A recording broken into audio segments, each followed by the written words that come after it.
ओम शांति। आज 2 मार्च 2023 की साकार मुरली।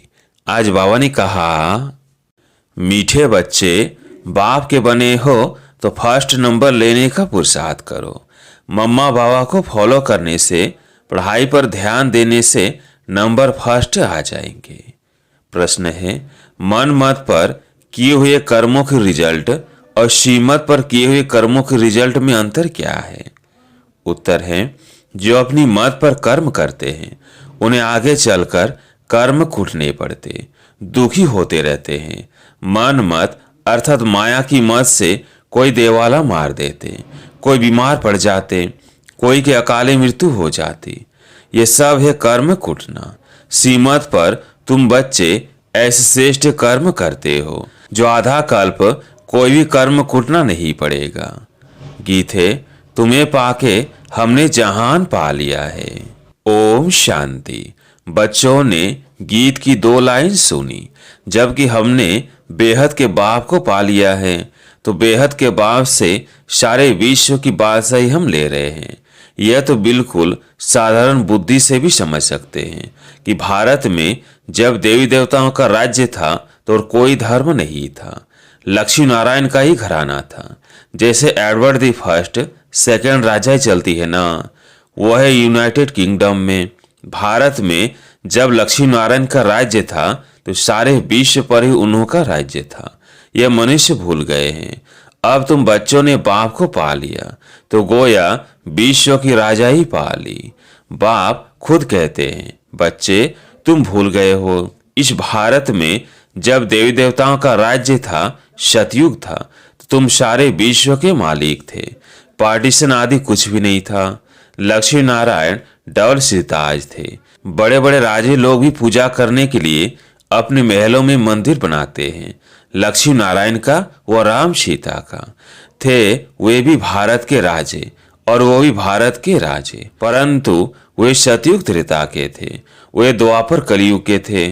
सतयुग त्रेता में लक्ष्मी नारायण राम सीता का राज्य था। फिर बाद में होते हैं बिकारी राजाएं। बिकारी राजाएं भी कैसे बनते हैं, यह बातें शिव बाबा इन द्वारा बैठ समझाते हैं। गाया भी जाता है, पूज्य पुजारी शतो प्रधान से तमो प्रधान जरूर बनना है। कहते हैं, हे बच्चे, तुम पहले सतयुग में सतोगुणी महाराजा महारानी थे और संपूर्ण पवित्र थे। यह तुम बच्चों को याद रहता है। बरोबर हम सो पूज्य थे, अब नहीं है। फिर पुरुषार्थ से हम वो पद पा रहे हैं। माया ने पुजारी बना दिया है। ये शिक्षा जो मिलती है वो धारण करनी है। कॉलेज में जो शिक्षा मिलती है वो भी स्टूडेंट्स की बुद्धि में रहती है ना, बच्चों की बुद्धि में रहता है। हम भारतवासी सो देवता थे। कल्प पहले भी बाप ने आकर राजयोग सिखाया था। मुख्य है गीता की बात। जब कोई मिले तो बोलो, गीता कब सुनी व पढ़ी है? उसमें लिखा हुआ है भगवानुवाच। तो कैसे सुनाते हैं, कब सुना है? भगवान पढ़ाते हैं। ये गीता में ही भगवानुवाच है। तुम बच्चे जानते हो, भगवान ने राजयोग सिखाया था और कहा था, मैं तुमको राजाओं का राजा बनाऊंगा। उन्होंने फिर श्री कृष्ण का नाम दे दिया है। अब श्री कृष्ण तो सतयुग का प्रिंस था। श्री कृष्ण ने यह पद पाया है अपने बाप से। कृष्ण कोई अकेला नहीं था। लक्ष्मी नारायण की राजधानी थी जो फिर स्थापन हो रही है। तो तुम बच्चों की बुद्धि में यह आना चाहिए। 5000 वर्ष पहले भी भगवान ने ऐसे पढ़ाया था। भगवान नॉलेजफुल ब्लिसफुल है। श्री कृष्ण को नॉलेजफुल ब्लिसफुल आदि यह टाइटल नहीं देंगे। बाप सारी सृष्टि पर तत्वों सहित सब पर ब्लिस करते हैं। सो तो शिवाय परमपिता परमात्मा के और कोई कर न सके। ब्लिस अर्थात मेहर। यहाँ तो देखो, तत्व आदि सब तमो प्रधान है। बरसात पड़ती है तो नुकसान कर देती, तूफान लगते रहते हैं। यह सब बेकायदे हुआ ना। सतयुग में कोई ही बेकायदे बात होती नहीं जो नुकसान आदि हो। खेती टाइम पर तैयार होगी, टाइम पर पानी मिलेगा, वहाँ कोई उपद्रव होते नहीं। यह माया के उपद्रव है जो दुखी करते हैं। माया का भी अर्थ मनुष्य नहीं जानते। अब तुम समझते हो। बाप को कहा ही जाता है परमपिता परमात्मा, यानी परम आत्मा। बोलना भी ऐसे चाहिए, एक्यूरेट। बाप कहते हैं मैं तुमको ऐसे कर्म सिखलाता हूं जो तुमको कभी कर्म कुटने नहीं पड़ेंगे। मन मत पर चलने से हर एक मनुष्य कर्म कुटते हैं ना। बुखार खांसी हुई, यह भी कर्म भोग है। देवाला मारा, यह भी कर्मों को कूटना हुआ। तुमको बाप श्रेष्ठ कर्म सिखलाते हैं। जो भी जितना सीखेंगे उतना ऊंच पर स्वर्ग में पाएंगे। जैसे नाटक में कोई तो स्पेशल रिजर्व सीट लेते हैं, फिर नंबर वार सेकंड क्लास थर्ड क्लास होती है। अच्छे अच्छे आदमी नजदीक में सीट लेते हैं, तो पढ़ाई में भी नंबर वार होते हैं। बाप कहते हैं मैं तुमको मालिक बनाने आया हूं। जितना जो पढ़ेगा, पढ़ाई बहुत सिंपल है। पढ़ाने वाला है निराकार। उनका नाम व्यास व श्री कृष्ण आदि नहीं है। उन सब के तो चित्र है। ब्रह्मा का भी चित्र है, श्री कृष्ण का भी चित्र है। सूक्ष्म व स्थूल चित्र है तो उनको भगवान नहीं कह सकते। भगवान एक ही है, जिसको शिव कहते हैं। बल मंदिर कितने भी हैं, परंतु नाम असूल एक ही है। वह का बदल नहीं सकता। वो है निराकार परमपिता परमात्मा। यह किसने कहा? निराकार आत्मा कहती है कि परम पिता परम आत्मा परम धाम में रहते हैं। हम आत्मा उनकी संतान है। हम भी वहां से आए हैं पाठ बजाने। अब एक एक एक्टर की बायोग्राफी तो नहीं बताएंगे, मुख्य की ही बताई जाती है। यहाँ भी बड़े बड़े आदमियों की बायोग्राफी बताते हैं ना। अब सारी बेहद सृष्टि में ऊंच तुच्छ मनुष्य कौन है? ड्रामा में ऊंच तुच्छ पाठ किसका है, यह भी समझना चाहिए। हम एक्टर्स को बाप बेट समझाते हैं। क्रिएटर डायरेक्टर बाप ही है। शिव बाबा डायरेक्शन देते हैं ब्रह्मा को कि तुमको देवी देवता धर्म की स्थापना करनी है। स्थापना कर फिर तुमको जाकर पालना करनी है। हम नहीं करेंगे, तुमको सिखलाते हैं। डायरेक्शन देते हैं ना। करण करावन हार है ना, जो खुद करते भी है। नॉलेज सुनाते हैं और तुमसे कराते भी है ना। सीमत मिलती है, यह करो। ड्रामा अनुसार ब्रह्मा यह स्थापना कर फिर राज्य करेंगे। ब्राह्मण ब्राह्मणियां भी राज्य करेंगे। तो सबसे मुख्य हुआ परमपिता परमात्मा, फिर ब्रह्मा विष्णु शंकर सूक्ष्म वतनवासी, फिर संगम युग पर है जगदम्बा सरस्वती और जगत पिता ब्रह्मा। यह बड़े ते बड़े हुए ना। इन द्वारा रचना होती है। तुम सब मिलकर भारत को स्वर्ग बनाते हो बाप की मदद से। तुम मनुष्य को देवता बनाते हो। सतयुग में होते हैं दैवी संप्रदाय। बाप कहते हैं हम तुमको ऐसे कर्म सिखलाते हैं जो कभी दुखी नहीं होंगे। अब सारा मदार है तुम्हारे पुरुषार्थ पर। चाहे बाप का बन फर्स्ट क्लास टिकट लो, सूर्यवंशी बनो, चाहे चंद्रवंशी बनो।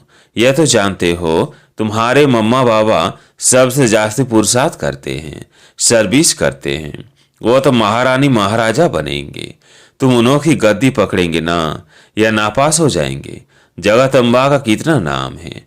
सरस्वती है ब्रह्मा की बेटी। तो दोनों का मंदिर अलग अलग कर दिया है। ब्रह्मा का भी अजमेर में बड़ा मंदिर है। वो है जगत पिता, वह जगत माता, जगत को रचने वाला। मुख्य धर्म है 4, फिर तो बहुत छोटे छोटे मठ आदि निकलते रहते हैं। आपस में लड़ते झगड़ते रहते हैं, क्योंकि पार्टीशन है बहुत। जहां तहां झगड़ा लगा पड़ा है। सतयुग में तो ऐसे नहीं होता। तो बाप समझाते हैं मीठे लाडले बच्चे, इस ड्रामा को समझना है। यह तो जानते हैं हम आत्मा परम धाम से आती है। गर्भ में चोला धारण कर हम पाठ बजाते हैं। अभी पाठ पूरा हुआ है, फिर यह शरीर छोड़ अशरीरी होकर जाना है। बाप आया हुआ है। शिव जयंती भी है। जरूर शिव बाबा ने आकर अवतार लिया है। उनकी जयंती कब कैसे हुई, शिव बाबा कैसे किस में आए, क्या कर किया, यह कोई नहीं जानते। जरूर भारत को स्वर्ग बनाया होगा। बाप ना आए तो बच्चों को कौन सिखलाए। और शव की मत है कलयुगी, आसुरी मत। उनसे श्रेष्ठ बन नहीं सकते। अब मैं तुमको सुमत देता हूं और कोई की भी मत पर ना चलो। मैं श्रेष्ठ श्रेष्ठ हूं। जरूर ऊंचा बनाऊंगा। तो सीमत पकड़नी चाहिए, और कोई की मत ली तो धोखा खाएंगे। कदम कदम पर सीमत लेंगे तो इन लक्ष्मी नारायण जैसा बनेंगे। उनकी महिमाई है तमेव माता च पिता तमेव। मैं बाप, टीचर, सदगुरु के रूप में तुमको मत देता हूँ, जिससे तुम ऐसे लक्ष्मी नारायण समान बनते हो। यह ज्ञान तुमको है, तब समझा सकते हो। नंबर वार तो होते ही है। तुम जानते हो मम्मा बड़ा रिफ्रेश करती थी, बाबा भी रिफ्रेश करते हैं, तो तुम बच्चों को भी फॉलो करना है। बाबा हम आपसे सुनकर औरों को सुनाएंगे। है बहुत सहज। बोलो भगवानुवाच लिखा हुआ है। भगवान तो है निराकार। तुम जानते हो ड्रामा में वेद शास्त्र आदि सब पहले से ही बने हुए हैं। शास्त्रों में जो कुछ है जैसे बने हुए हैं, फिर भी वही बनेंगे।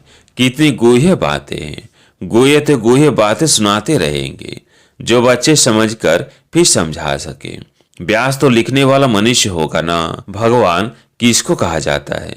वह तो सभी का बाप है, श्री कृष्ण नहीं। श्री कृष्ण की हिस्ट्री ज्योग्राफी को भी तुम बच्चे जानते हो। भगवान तो सृष्टि का रचता ठहरा। राजयोग भगवान ने सिखलाया, न कि श्री कृष्ण ने। तुमको यह नशा रहना चाहिए कि हम ये राजयोग सीख भविष्य प्रिंस प्रिंसेस बनेंगे। वरिष्ठ पढ़ते हैं तो नशा रहता है। इम्तिहान पास कर जाकर कुर्सी पर बैठ बैरिस्टर बनेंगे। तुम जानते हो मरना तो सभी को है। अभी बाप कहते हैं मरने से पहले पुरुषार्थ करो। इस समय सिर्फ तुम्हारी प्रीत है मेरे साथ। कौरवों की विपरीत बुद्धि थी और पांडवों की प्रीत बुद्धि थी, तो प्रीत बुद्धि वालों की स्थापना और विपरीत बुद्धि वालों का विनाश हुआ। यह है पढ़ाई। पहले तो निश्चय चाहिए कि बाप हमको राजाओं का राजा बनाने पढ़ाते हैं। 5-5 हजार वर्ष के बाद तुमको पढ़ाने आता हूँ। ड्रामा में कोई भी चेंज नहीं हो सकती। तुम जानते हो कि सत्य बोलने वाला एक ही बाप है। बाकी जो सभी मनुष्य मात्र ईश्वर के लिए रास्ता बताते हैं और उनकी रचना के लिए जो बोलते हैं, सो तो सभी झूठे हैं। मनुष्य समझते भी है, परंतु अभी तक प्रभाव निकलने का समय नहीं है, तो देरी लगेगी। ट्रेन तो अपने टाइम पर पहुंचेगी ना। 8 के बदले 2 बजे तो नहीं पहुंचेगी। हम ये पुरुषार्थ करते करते समझते हैं अभी जल्दी स्वर्ग में चले जाए, परंतु बाबा स्टेशन मास्टर कहते हैं कि फ्लैग डाउन वह सिग्नल नहीं है, अजून देरी है।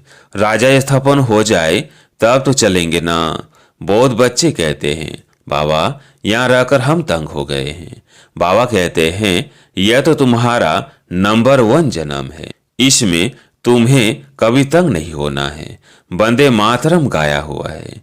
तुमको योग बल से सारे विश्व को पावन बनाना है।